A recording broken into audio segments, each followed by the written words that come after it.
We have another presenter who will also speak to that topic. That is Dr. Marimba Ani. Dr. Ani has been involved in the African liberation movement since her work as a field organizer for the Student Nonviolent Coordinating Committee in Mississippi in 1963 through 1965. She has studied formally the whole issue of African civilizations and how to determine the process of cultural formation and to achieve self-determination for African people.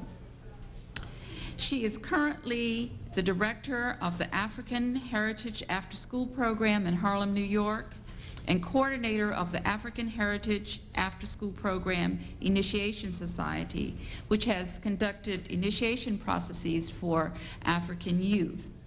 She holds a BA degree in philosophy from the University of Chicago and an MA and PhD degree in anthropology from the Graduate School for the New School for Social Research. She is currently a professor of African Studies in the Department of Black and Puerto Rican Studies at Hunter College, and her 19-year-old daughter is a student here at Howard University. Dr. Ani.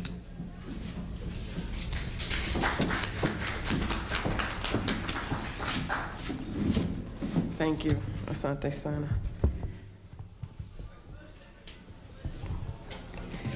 Actually, because of the weather, I think this morning there was a change in schedule, and what I have prepared at this point is to speak on the spiritual implications of racism. And certainly that will be connected to cultural implications. Very difficult to separate those two issues if we are talking about the African experience. One of the things that we have to do is always to define terms, I think, in the context of the discussion for ourselves. That is, that we have to bring to the table a conceptual modality which we are determining, otherwise we end up being confused, sometimes, many times, spinning our wheels, and it takes us off center. We're not speaking in a vacuum, and I was glad to hear the people that I have heard speak so earlier, that we're really not talking about people's feelings. And in that sense, we're not just talking about what could be called prejudice. Rather, we are talking about the effective use of power against the interests of people of African descent, so that we need to broaden the context within which we speak. We are talking about the effects of oppression, of exploitation, control, and domination. And we're talking about the nature of power in the system of white supremacy, which has been pointed out, as has been pointed out by Dr. Frances Cress Welsing, is a global system, so that what we're talking about has global implications or dimensions. And Dr. Welsing was bold enough and honest enough to first define this phenomenon in African-centered terms. I think it's very important that we acknowledge her work, because she actually, she helped us to take control of the discourse, as have people like Edward Wilmot Blyden, who was writing way back in about the 1880s, Carter G. Woodson, 1933, and others, so that we've got a legacy that we've got to be aware of and certainly have to make our students aware of. We've got to constantly remind ourselves that we're not really talking about a phenomenon that can be defined in a limited academic sense, and so that our youth, our students, we must encourage to engage in a systematic study of this phenomenon, so that they can indeed help to generate conclusions which can be operationalized. We've also got to talk in very specific terms and speak concretely about the effects of this phenomenon on African people. We've got to be careful not to give our students the impression that by discussing abstract concepts on university campuses that they are adequately addressing the problem, because much more is required of us and of them. We've got to be sure that academia itself does not continue to be a source of the problem, which we have been calling racism. Academics are telling us that racism is over, that there's no such thing as race. And so we've been spending a lot of time debating the concept of race rather than mobilizing our people against the system of white supremacy. Indeed, the behavior of Europeans, Euro-Americans, towards Africans becomes quite rational in the Weberian sense of that term if we understand that behavior as part of a system, because it is an efficient system. And that's what makes it rational. It's efficient in that it creates the power of white people over non-white people, the power of European over African. The source of what we're talking about today, this system of white supremacy, what has been called racism, white racist ideology, reaches to the core of American societies, Dr. Jones has said, to the matrix of European civilization. Joel Covell, in his book on white racism, offers a psychohistorical perspective which concludes that white racism is part of the symbolic matrix which allows the psyche of Western civilization to function in such a way that white power over African and other non-European peoples is indeed rational behavior. He then goes on to link white racism to other patterns in the society, such as abstractification. Abstractification is that way of thinking that allows one to distance the self from the human dimensions of cultural behavior. We must be very careful that we ourselves do not inadvertently contribute to and reinforce this symbolic matrix or infrastructure of white racist ideology by tacitly accepting or unconsciously assuming the conceptual framework of a meta-racist society. Meta-racism being the institutionalism of this way of thinking of white supremacy so that those realities are actually embedded in the institutions themselves. So as we become participants in the institutions, we are being affected by the system of white supremacy. It has nothing to do with how much, you know, Euro-Americans might like you in the workplace. Meta-racism is very deep, and so we must go very deep. We must move even beyond Covell's analysis and extend and build on that of Dr. Welsing, using the process of African-centered cultural science. We have to go very deep. And we also have to confront painful truth if we are to deal successfully with the implications of European nationalism, white nationalism, what those implications are for African people. One of the effects of the system of white supremacy is that it has prevented us from defining ourselves and understanding ourselves as African. And what that does is to weaken us as a people because it disconnects us from our spiritual source.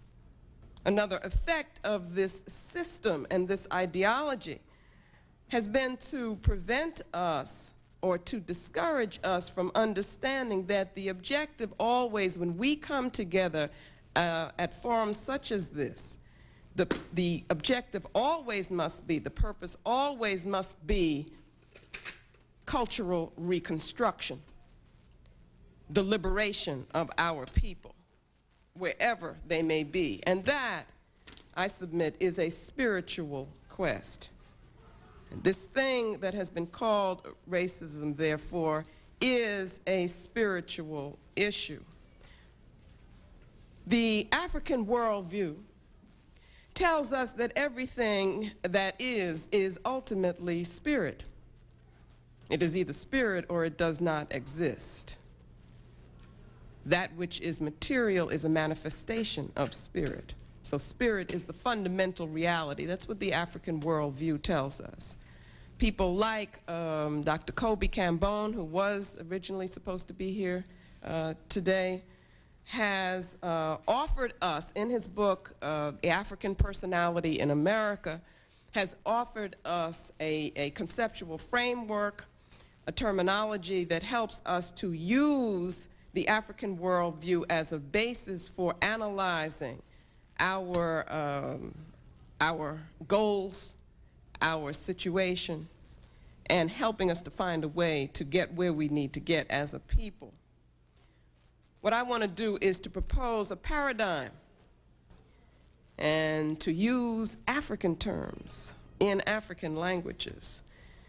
A paradigm which I'm hoping will help us to understand the spiritual implications of white racism, European nationalism, the system of white supremacy, and European world domination.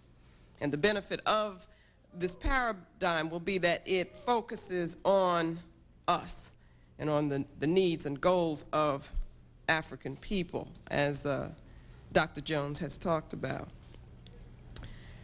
It can also help us to locate our center and to begin to understand how far away from that we are and what we need to do in order to get back to it.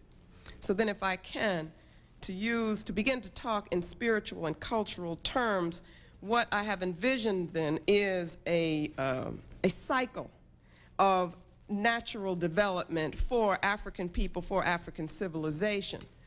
And we could begin with the concept of ma'at, which is a Kemetic or ancient Egyptian term, concept meaning truth, justice, righteousness, balance, harmony, and reciprocity. Ma'at in this paradigm represents for us spiritual wholeness. It is the context for African health, the origin, the source, the womb, the order which gives birth then to the African asili. Asili being a concept which I've introduced in the book, Urugu. And in that conceptual model, asili refers to the cultural seed which functions sort of like cultural DNA, we could call it. This is the origin of the life process for African people from an African frame of reference. Ma'at is the foundation. It is the spiritual principle of our becoming, the birth of African civilization. So we have Ma'at, the African asili, African civilization. These are life-giving for us. They are natural for us, the natural context. The paradigm then would continue, and if you can visualize a circle, which indeed becomes a spiral, it becomes the basis of positive growth and development. The civilization then grows, but only through periodic renewal as we engage history, that is the realities of human interaction. What happens is then that we see the potential for contradiction, conflict, even corruption, egotism, and so forth. These are realities, and what they necessitate is for periodic cleansing. And we see that periodic cleansing take place in nature. if we observe. And so this periodic cleansing becomes a time for reevaluation, reconsideration, even redefinition. And I would say that that's where we're at right now. That this is a period of renewal. And this is how the civilization is kept healthy in its natural context. It is a way in which we have of reaffirming the vision. According to this paradigm which I'm proposing then, this process of renewal is Sankofa, which is an Akan term. Sankofa is returning to drink from the well, if I can use that metaphor. It is not repetition, it is not imitation, but replenishment, renewal. Allows us to gain clarity, direction, focus, and definition, and reminds us as a people of our mission. So according to the paradigm, if Sankofa, this healing, cleansing ritual is not performed periodically, the civilization will become distorted, it will lose energy. We are unable to put our spiritual power to proper use, so that you would get the picture of Ma'at, the beginning, moving around the circle, you come to Sankofa, periodic renewal, back to Ma'at, which allows us to know again who we are and what we need to be doing, and then the movement requires that we have Sankofa again, coming back to Ma'at, and so forth. This I would see as a natural cycle. But in our cultural history, it is important that we put all of this into historical context. There was a great disaster which occurred, which interrupted this cycle, preventing periodic renewal. And this I have called the Ma'afa, a term introduced in the book, Let the Circle Be Unbroken. The Ma'afa refers to the disastrous destruction of this natural process. It is disruption. It is disconnection from the spiritual source. It is African people being torn out of the context of Ma'at and now being unable to heal or replenish ourselves because we no longer can perform the process of Sankofa, which would be a returning to the way. So that in this condition, contradictions cannot be resolved. In this condition, we are disconnected from the spiritual processes which would allow us to replenish ourselves. We are taken out of the circle. Ma'afa refers to the European enslavement of African people. We become entrapped in a mass of pathology, unable to grow, unable to even think in our interest. So the Ma'afa really represents for us African self-hatred, African cultural denial, and this, I would say, is spiritual illness. This is what it means to be a spiritual people, is that we require a ma'atic or truthful environment in order to be healthy. We require special cultural patterns and behaviors. This is based on a worldview which approaches the universe as a spiritual totality. And then we use Urugu, again, as a metaphor for the European cultural being. This was introduced in my book where I'm using a Dogon term, the Dogon people of Africa, for the principle of incompleteness and disharmony or disconnectedness or separation. Urugu, as a principle, seeks the inferior. And that is because it is an incomplete being and therefore needs to feel, in the quest to feel adequate, needs to create an inferior because adequacy becomes defined or translated as superiority. The Ma'afa, for us, this great disaster, which we are now using, since the book Let the Circle Be Unbroken, we are using this to refer to the rape of our ancestors, our exploitation and enslavement. It is referring to the overwhelming, dehumanizing, devastating phenomenon of European enslavement of African people, this ma'afa is, in fact, the creation of the inferior made necessary by the European asili, or cultural seed. The European asili, which seeks power as a substitute for spiritual fulfillment. So that this European asili, the cultural essence of Europe, is based on a reconstruction of reality which conceptually denies spirit, thereby denying African strength, denying ma'at. The European utamawazo, which is another term which I have introduced, which refers to the way in which culture structures thought. This utamawazo, the European utamawazo, defines reality in such a way as to create objects over which Europeans have power, objects which can be controlled and dominated. We, of course, become those objects in the system of white supremacy. But European domination, the system of white supremacy, is not able to destroy our spirit, only to distort it, to abuse it, to use it, to attempt to co-opt and manipulate it. The spiritual implications of white racism, then, of European domination, are that our consciousness is affected. We no longer think as Africans, but our spirit is African. And what that does is to place us in a state of self-conflict. It keeps us off balance, unable to build or to create from an African center.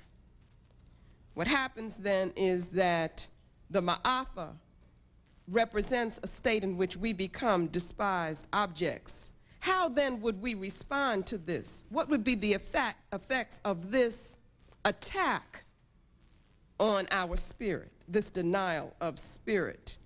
So actually what I'm arguing is that this system of white supremacy has, it's an onslaught which has involved us in a process which I call the ma'afa process, which is ongoing, which has not stopped, which has not, did not end with chattel slavery. That shackles, as I believe Blyden has said, that were on our wrists and ankles became shackles on our minds and even hearts. The ma'afa became a process which causes us, becomes a process which causes us to be victims who victimize ourselves. It is like drug addiction. The ma'afa process is conditioning for dependency. Dependency on that which destroys, and the destroyer becomes the master. So the ma'afa process breaks the will, it breaks down resistance because it is based on fear. It is based on disconnection from our source of power. Fear comes from spiritual weakness or a lack of being in touch with our spiritual source, a lack of spiritual nurturing. Fear comes from self-doubt. Fear for a people comes from lack of connectedness with their cultural origins, a lack of self-knowledge. And this results in a lack of confidence, that is, in a cultural sense. All of these things represent the impoverishment of national consciousness of African people. And all of them are the result of the ma'afa, the effect of white supremacy. These are spiritual issues. We have to understand them as such. So African spiritual illness expresses itself as drug abuse, as the sale of drugs to our own people, a loss of ma'atic basis for moral behavior, a dog-eat-dog ethics among African people, confusion concerning what constitutes desirable behavior, individualism, which has just been talked about, materialism, a lack of spiritual context. Material gains not even being able to be used for the race. The family no longer important. Children given birth to for fun, and children no longer being a priority in our lives. Our consciousness becomes that of the slave.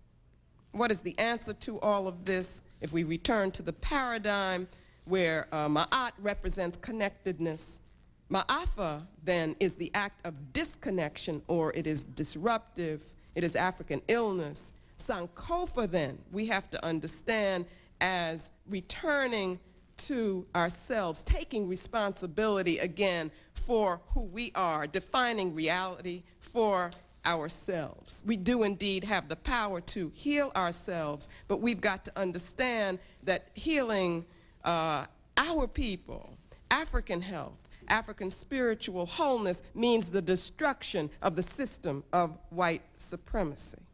So that Sankofa is not only going back to get the essence, the best of our Africanness, it is a return to Ma'at, to spiritual wholeness, which becomes the basis for African liberation. And I would say to our students that that is your charge. Thank you. With that.